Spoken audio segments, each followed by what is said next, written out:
Gaya ng inyong nabalitaan, pinatawag po ni Kume sila kay Danny Ildefonso dahil sa umano'y maling pagdepensa niya kay Dave Ildefonso. At alam nyo ba na pagkatapos ng masinsinang pag-uusap, posible ho na sususpindihin pa muna ng PBA sila kay bilang kabilang nga siya sa Converge staff. Dinepensa naman nila kay kanyang ginawang statement dahil kahit tayo raw alam natin ang tungkol sa farm team, pero sana wag daw magkomento ang mga tao na iban si Dave dahil farm team raw ang may kasalanan kung bakit wala pang pinipirma kontrata ang kanyang anak ngayon.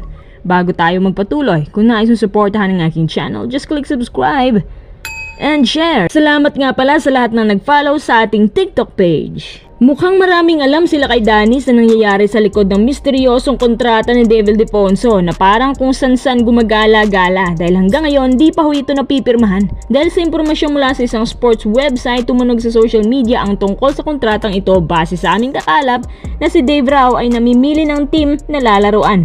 Pinatunayan po ito ng statement naman ni Danny Ildefonso na kasalanan raw ito ng mga farm teams at hindi ni Dave. Ibig sabihin, totoo talaga na may ibang option si Dave kaya hindi siya pumirma sa Northport. Kasi ibig sabihin nila kay hindi magaganito si Dave kung walang sumusundot na offer mula sa ilang farm teams.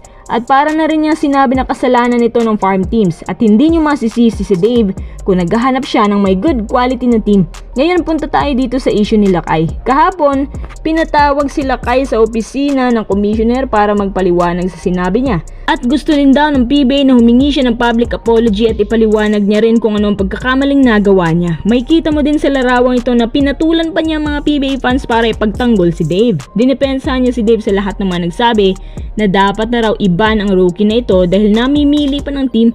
So isipin nyo mga kuis na rookie pa lang, mga ganitong issue na tayo. Dahil sa mga nasabi nila kay, posible po na sususpindihin muna ng legendary PBA player na to bukod sa fine or penalties. Alam nyo naman ang PBA kapag may narinig sila na medyo sa palagay nila hindi pa pabor, iisipin nila yan na detrimental sa liga. Tsaka may narinig din pala ako noon na kinukuha daw nila kayong kanyang anak para maging isa sa mga franchise players sa Converge.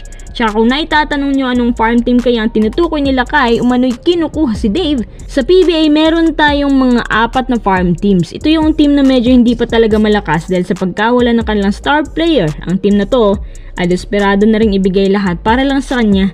May kapasidad din. Para sa akin sana naglaro na lang si Dave para walang issue. Akala ko nga nung isang linggo maglalaro na siya pero biglang sumabit pa sa mga offer sa gilid.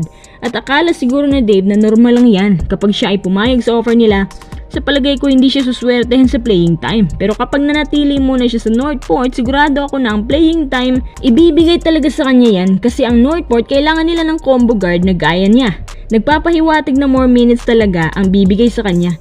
Tsaka sana sila kay sinabihan na lang si Dave na manatili sa Northport para wala nang gulo. Total, alam rin naman niya na hindi magtatagal si Dave dyan. Sa kabuuan, hindi rin naman magiging maganda sa imahe ni Dave yung ganitong issue. Lalo na ngayon na ang daming di magandang komento sa kanya. Kapag naglaro siya ngayon sa kahit saang big teams, tiyak ako na pagpipiestahan na naman siya ng ilang netizens. Hangad ko naman na sana makalanding na si Dave ng team, yung tamang team para sa kanya.